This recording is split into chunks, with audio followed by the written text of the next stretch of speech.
नमस्कार। आज के इस एपिसोड में बात करेंगे भारत के कुछ ऐसे आध्यात्मिक गुरुज़ के बारे में जिन्होंने अपने लिटरेचर के माध्यम से, अपनी बातों के माध्यम से, अपने विचारों से हमारे और आपके जीवन को बहुत ही प्रभावित किया है।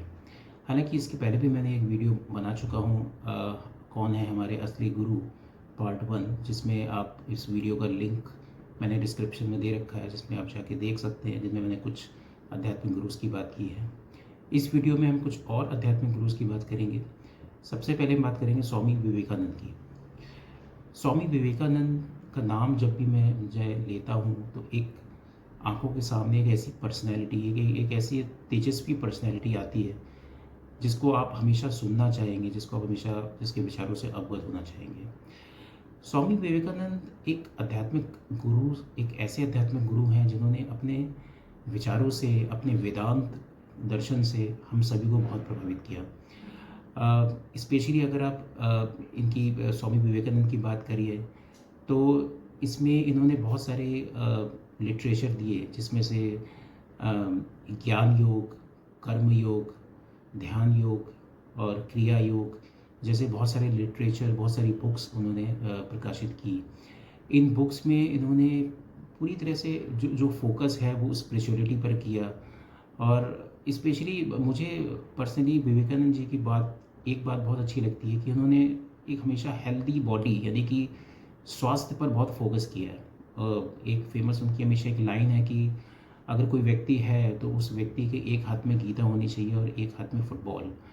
यानी कि आप अगर एक हेल्दी बॉडी रखेंगे तो उस हेल्दी बॉडी से ना सिर्फ आप अपनी फिजिकल अपीयरेंस को दुरुस्त रखेंगे, और जब आपकी फिजिकल अपीयरेंस दुरुस्त होगी तब आपके अंदर का जो हेल्थ है, जो इनर आपकी जो हेल्थ है, यानी कि आपका अपना आत्म संयम, आपका आत्मज्ञान, ये अपने आप धीरे धीरे अच्छा होगा।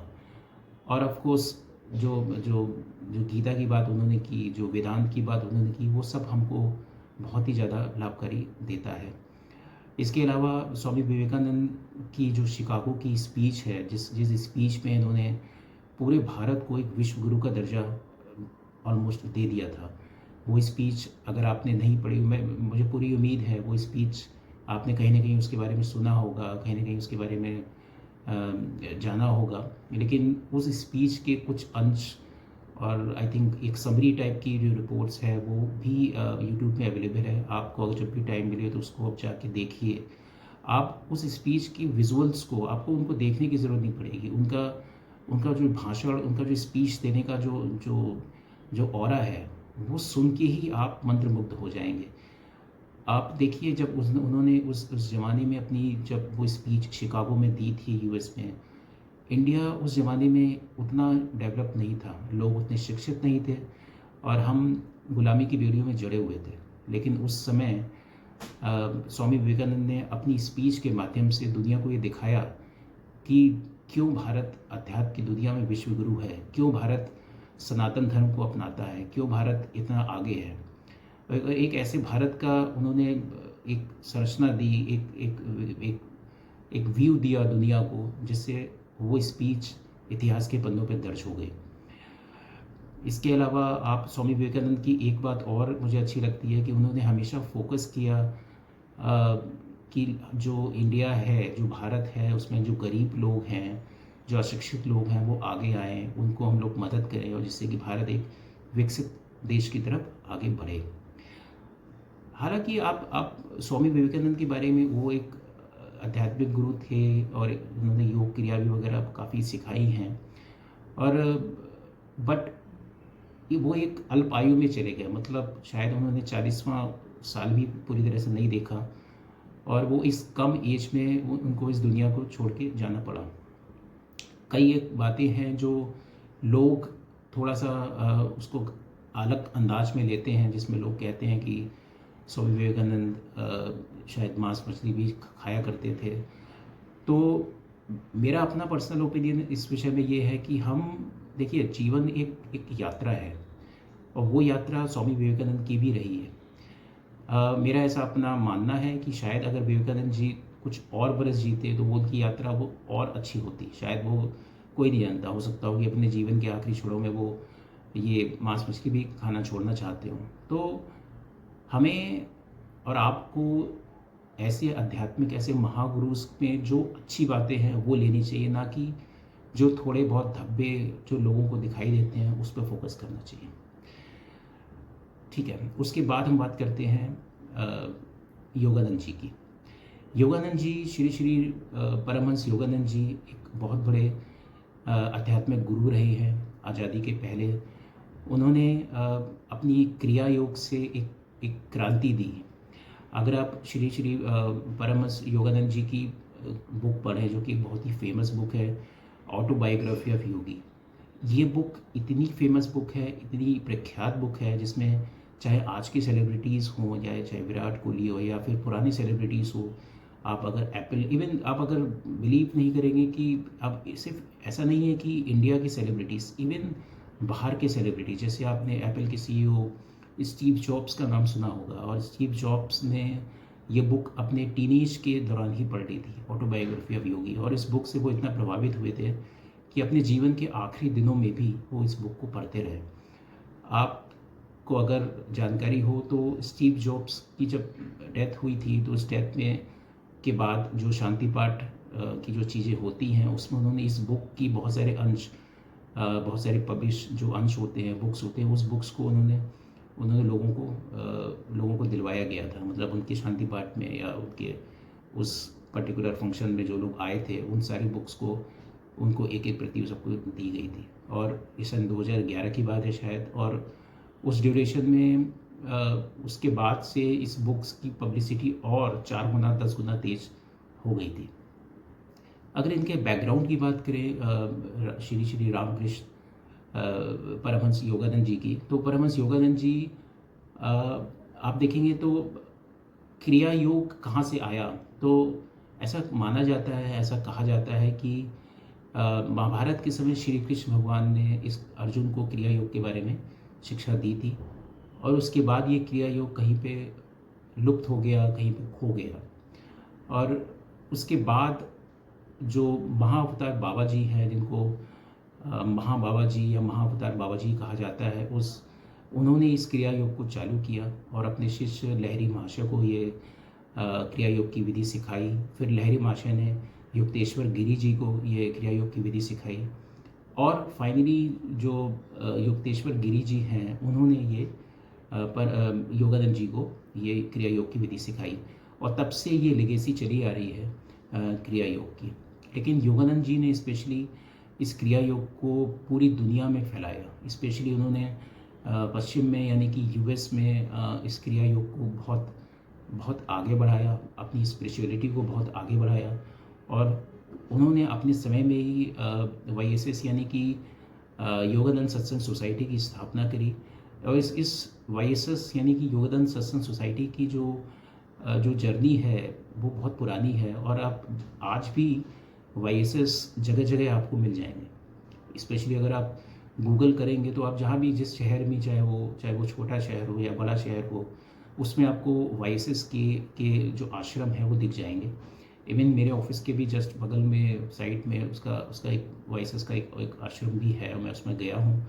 और इस आश्रम में की जो फीस है, जो बहुत ही नॉमिनल फीस है, कोई भी व्यक्ति हो, जहाँ इसमें ऐसा नहीं है कि आपको बहुत पैसे खर्च करने की ज़रूरत है, आप एक नॉर्मल फीस में रजिस्ट्रेशन करा सकते हो, ऑनलाइन भी रजिस्ट्रेशन करा सकते हो, जिसमें आपको बहुत सारा पढ़ने का मटेरियल मिलेगा, और उसके एक बाद शायद 7-8 महीने के बाद आपको क्रिया योग को आप जाके सीख सकते हैं। तो अगर आप लाइफ में, अगर आपको कभी भी मौका मिले या चांस मिले, या तो मैं 2 चीज़ों को ज़रूर रिकमेंड करूँगा। एक है ऑटोबायोग्राफी ऑफ योगी, आप उसको पढ़िए, आपकी लाइफ में बहुत चेंजेस आएंगे। और दूसरा, अगर आपके पास टाइम है तो आप ये YSS की, मतलब ये जो योगानंद सत्संग सोसाइटी के जो आश्रम है उसमें चाहिए, और आप बहुत शांति महसूस करेंगे और बहुत कुछ नया सीखने को आपको मिलेगा। तीसरे नंबर पे हम बात करते हैं महर्षि रमन की। महर्षि रमन एक बहुत बड़े आध्यात्मिक गुरु रहे हैं भारत के, और आप इनको कह सकते हैं आज़ादी के काफ़ी समय पहले के बहुत गुरु रहे हैं। महर्षि रमन ने करीब 15-16 वर्ष की आयु में ही एक सांसारिक दुनिया को त्याग दिया था। उन्होंने उस चीज़ को, अध्यात्म की जो दुनिया है, उनसे वो जुड़ गए थे। यानी आप कह सकते हैं कि 15-16 साल की आयु में ही वो अ, घर छोड़कर साउथ इंडिया में जो अरुणाचल है, अरुणाचल की जो पहाड़ियाँ हैं, उसको लाल पर्वत भी कहते हैं, वो उनकी प्रिय प्रिय स्थलों में से एक रहा है। उन्होंने उसको वहाँ पे वो चले गए और वो अध्यात्म की दुनिया में अ, वो बिल्कुल पूरी तरह से खो गए। जो मेन कॉन्सेप्ट महर्षि रमन जी का है वो है अद्वैत का, और उसमें से भी एक जो फेमस उनकी जो जो हमेशा एक जर्नी रही है, वो जर्नी मैं कौन हूँ के आसपास हमेशा घूमती है। और ये बुक भी आपको पढ़नी चाहिए, मैं कौन हूँ। ये बुक अपने आप में अध्यात्म का एक संपूर्ण ज्ञान है।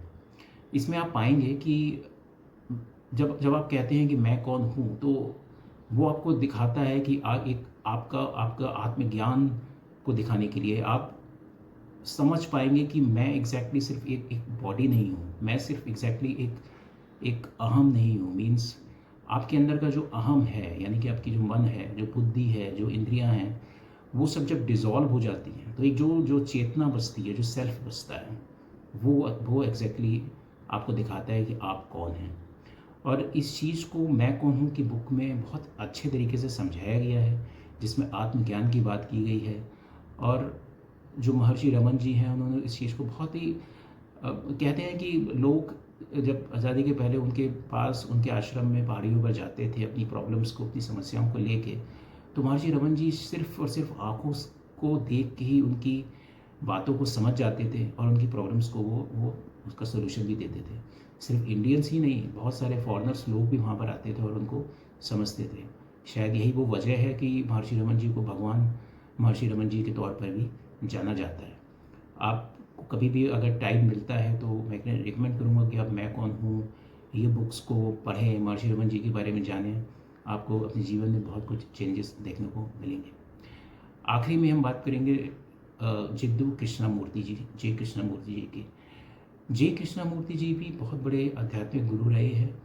आपने अगर ओशो का नाम सुना हो तो ओशो के आसपास ही उनकी जर्नी भी हमेशा रही है। लेकिन जिद्दू कृष्णमूर्ति जी का जो अध्यात्म है वो थोड़ा सा हट के है। थोड़ा हट के इसलिए क्योंकि जिद्दू कृष्णमूर्ति एक ऐसे व्यक्ति रहे हैं जो स्पेशली मैं उनसे बहुत प्रभावित हूँ, क्योंकि उनका जो कॉन्सेप्ट है वो टोटल अवेयरनेस पर है। वो किसी भी थॉट्स को, किसी भी विचार को, किसी भी मान्यताओं को, किसी भी पुराणों को, किसी भी बुक्स को सिरे से नकारते हैं। उन्होंने ये बोला कि वो हम जो होते हैं वो अपने माइंड को ऐसे कंडीशंस कर देते हैं, क्योंकि वो पुरानी मान्यताएं होती हैं, वो पुराने संस्कार होते हैं, वो पुरानी बुक्स होती हैं, पुराण होते हैं। और ये सब करते करते हमारा माइंड इतना कंडीशन हो जाता है कि हमको पता ही नहीं होता हम एग्जैक्टली क्यों कर रहे हैं वो चीज़। तो उनका जो पूरा फोकस था जिद्दू कृष्णमूर्ति जी का, वो था कि जब भी हम कोई काम करते हैं वो पूरे कॉन्शियसनेस से होना चाहिए। पूरा आप कंप्लीट उस एक चीज़ पर फोकस करिए, उसके प्रेजेंट पर फोकस करिए, रादर देन उसका जो पास्ट है या उसका क्या फ्यूचर हो सकता है उस पर। तो ये बात बहुत ही प्रभावित करती है। इसके साथ ही साथ उन्होंने मेडिटेशन की चीज़ को बहुत अलग आयाम दिया।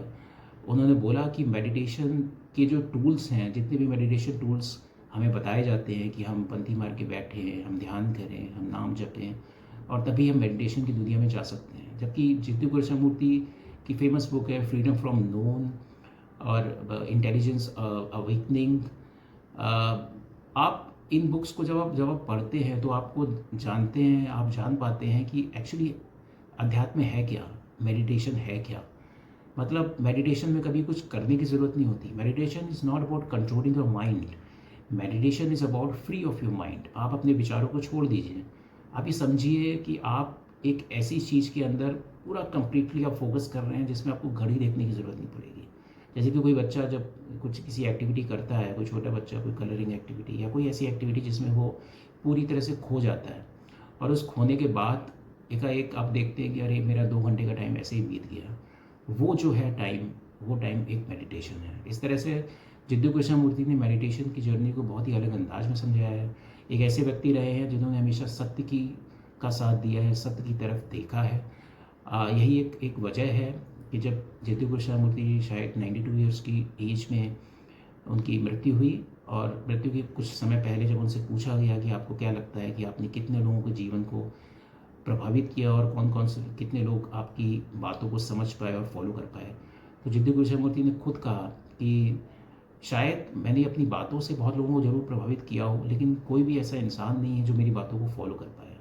तो अब ऐसे समझिए कि आप एक ऐसा व्यक्ति जिसको मालूम है कि वो उसकी बातों को बहुत सारे लोग फॉलो नहीं भी कर पाए, तो भी वो व्यक्ति शुरू से, चाहे वो 25 वर्ष की आयु हो या 92 वर्ष की आयु हो, उसी एक सत्यनिष्ठा की राह पर चला।